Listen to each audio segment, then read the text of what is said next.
Welcome back, ladies and gentlemen. It's time for Cold Blood. This video was sponsored by Surfshark VPN. I love a VPN, I do. Gets me access to content all around the world, it does. Like, I can't get enough of Chris Chibnall, can I, boys? I want to watch Broadchurch. US Netflix has it. UK doesn't. Surfshark lets me watch US Netflix, therefore I can watch Broadchurch. And that's just US Netflix. There's a whole bunch of stuff on Canadian, Australian and Japanese Netflix as well. Best bit is, it works the other way around. If I'm going to Ibiza, I can't watch iPlayer, can I? If I have Surfshark though, I can watch it anywhere in the world. Surfshark is the only VPN that allows unlimited devices on a single account, and it works on my phone, laptop and Fire TV stick. Give Surfshark VPN a try by clicking my link in the description. There you'll get access to a gigantic 83% off a 2-year membership, and they throw 3 extra months on top of that for free. If you give it a try and find it's not your cup of tea, that's fine. They have a 30-day money-back guarantee, so everybody's happy. Sorry about that. Don't know what came over me. So the hole has been dug and everyone, including the writer, needs to figure a way out of it. The process begins with a weird opening monologue from that Silurian diplomat priest character. The fact we haven't seen him, whilst appearing to do a David Attenborough impression, this is the story of our planet, Earth, kicked things off rather peculiarly. The Doctor and Nazreen are then seen walking through CGI land, where we get a throwaway line, majority of the race are probably still asleep, to indicate that the budget of this episode went mostly to these 2 shots and we'll only see them once or twice. It seemed a bit confusing too that the alarms were raised upon the pair's entrance, given that in the previous episode the TARDIS had been hijacked. I'm not doing anything! We've been hijacked, I can't stop it! Considering the rather magnificent power the Silurians wield, you'd think they'd at least know they're coming. Meanwhile, Amy Pond was about to get her jab and then something weird happened. She'd already been clamped, yet for some reason this machine was programmed to clamp just a little bit tighter. You got me! Only to be saved by the bell and somehow manage to pickpocket the release mechanism for the clamps. Did you hear that? You never picked the lizard man's pocket? Correct me if I'm wrong, but when exactly did they establish that Amy was a pickpocket or had any kind of sleight of hand skills? After escaping, Mo and Amy found Elliot locked up in a cell. Things got really bizarre here because of this. A great big threatening button. Let me get this straight. They can't get access to the kid because they aren't the right species. Only a minute earlier, that creepy lizard surgeon was taken upstairs for a species diagnostic because the Doctor and Nazreen had arrived. Yet the fact their system correctly identified non-lizard fingers touching this button without raising any alarms only serves to weaken the lizard species in their power and might. How can they have escaped? That's a good question. That is a good question. This surgeon's sudden nonchalant attitude seemed to give the impression he let them escape. The strangest part of this whole debacle is that the surgeon went upstairs to check the species of the intruders, only to bring them downstairs into the lab anyway. Why was he even required to go? After some good old-fashioned torture, Restak is formally introduced. More TV license payer money was saved here, as we see both Restak and Alea are performed by the same actress. Meanwhile, Tony suddenly became only interested in saving himself, despite barely seeing him suffer from this toxin he's been induced with. Please, if you help me, I can help you. If you could cure me, I could help you escape. It's escape. God, it's like when people say arcs instead of ask. Afterwards, Ambrose finds him wobbling around like a drunkard, where she had a good look at his wound. You'd imagine it would have spread a bit by now, but nope, it's exactly the same as the first time we saw it. This was enough to get Ambrose in the mood for some killing, which was nicely foreshadowed by the previous scene when the Doctor talked about how Silurians had been wiped out by the humans. Upstairs though, Rory was tending to Tony's wound when he said this.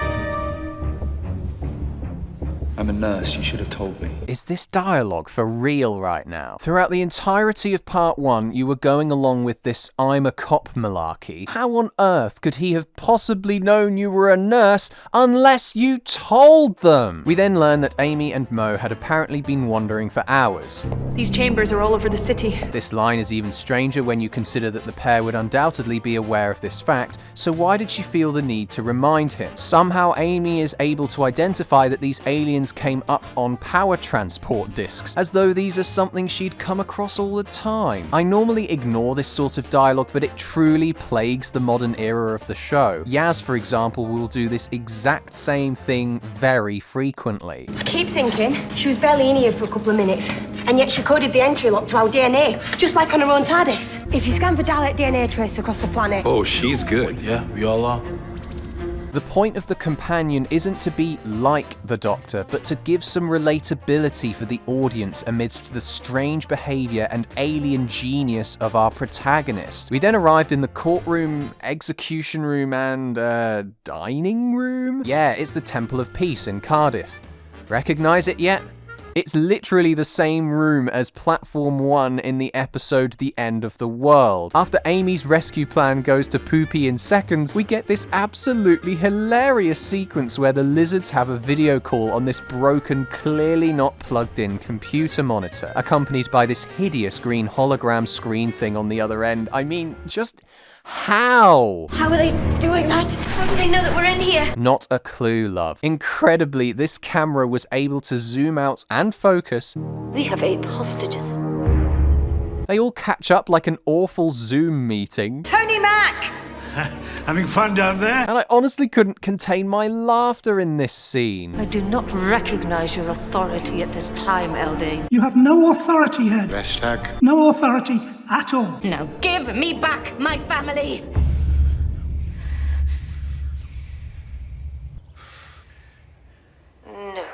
But I'm not done yet! Every line of dialogue in this scene made me want to bash my head on the desk. Amy, I thought I'd lost you. Well, because I was sucked into the ground. You're so clingy. Just in the nick of time, once again, this random bloke that had a little monologue at the start of the episode calls off the execution. Negotiations between humanity and Homo Reptilia then began, and God, what a boring idea. Even Amy Pond shared this sentiment. I mean, look at her. The negotiations were short. Both women were pretty dead set against negotiating a shared space on the surface on the grounds that it's just a plain terrible idea. And quite frankly, it is. Instead of facing reality, though, the Doctor's solution and advice is thus. Come on. Be extraordinary. It's almost like Chibnall knew we would be bored of this stuff, because we just got thrown another bland monologue from this guy in the middle of Nasreen's dialogue. And you want to add a whole other species to drain resources. As I sat there that day across the table from the humans, suddenly it's all rainbows and sparkles when this bloke opens his mouth, talking about new technology, new medicine. I mean, why haven't we been shown this stuff? Well, apart from the COVID vaccine, traps in the soil, and gas guns, during all that, we got this absolutely featureless scene where Elliot got taken out of the cell. This should have taken a mere few seconds, but unfortunately it's teeming with more nonsense. You've armed him in any way. Of course not. I only store the young. Why? I took samples of the young, so I could study how they grew. What? Just to clarify, this guy bioprogrammed soil to kidnap humans, cut them open whilst they were conscious, ran tests on children, tortured the Doctor himself, and despite all that, the Doctor says this. Malachi, I rather love you.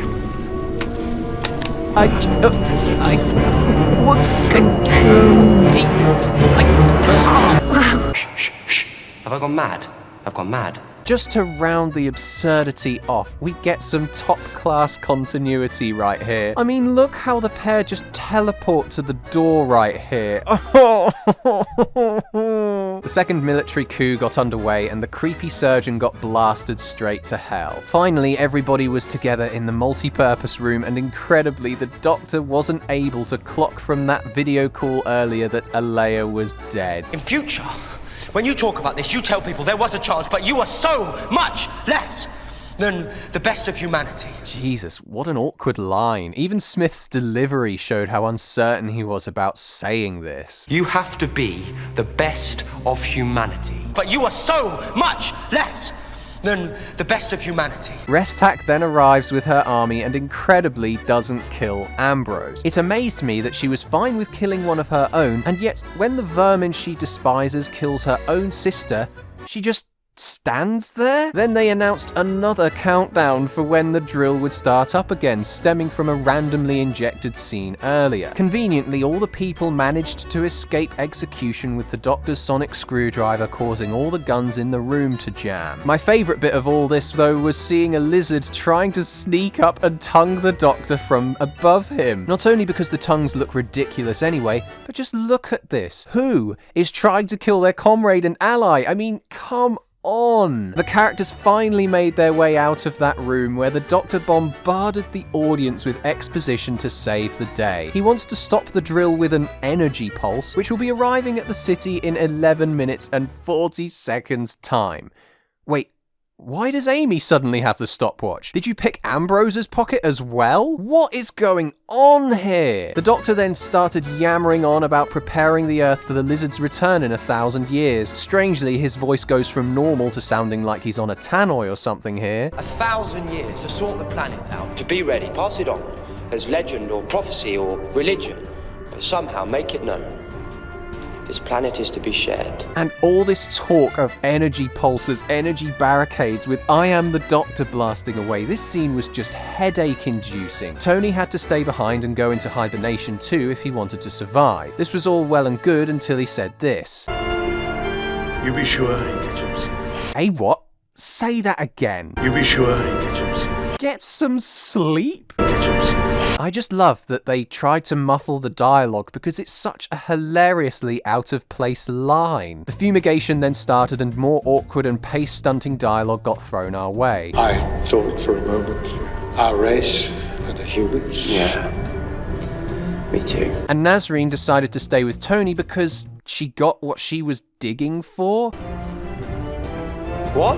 Don't you have any family on the surface you want to pass on some well wishes to or anything? Now let's talk about the only moment of consequence in this entire episode. Rory's death. I initially felt the appearance of the crack was hand-fisted as hell. I just loved that the Doctor was so frustrated that he was the only person in the universe who doesn't know what this crack's all about, whilst Rory, who's never even seen this thing before, doesn't have a million questions right now. I'm sorry, I don't understand.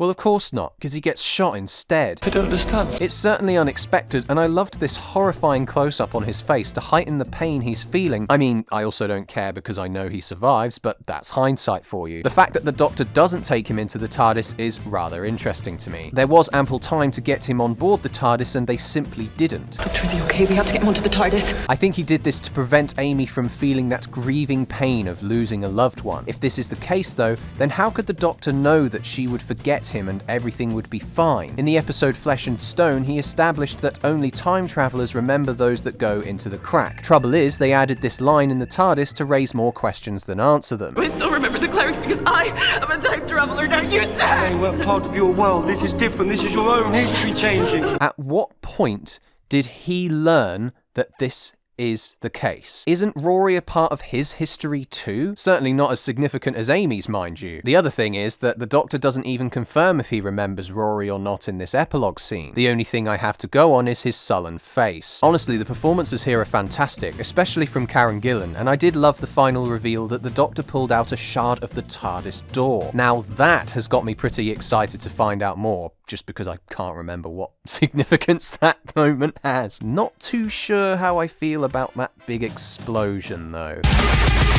So, did it suck? Oh my god, this episode's a bloody train wreck up until Rory dies. I felt like I finally had something to chew on by the end, but getting to that point was a real slog. To summarise, terribly written and inconsistent characters, questionable dialogue, horrendous lizard zoom call, excessively bland moments, and of course, the budget. Let me know your thoughts about this episode in the comments below or have a chat with us on my Discord server. Don't forget you can support these reviews by making a pledge on my Patreon page. I give Cold Blood a 1 out of 10. They have a 30-day money day. Yet the fact their system correctly identified non-lizard fingers touching this button without raising any alarms only serves to weaken the clears throat, coughing. Instead, he just reiterates what he thinks is going to happen and insists that she should have more faith in the Lord our Doctor. Personally, I think we should have a national wash your mouth out with soap day.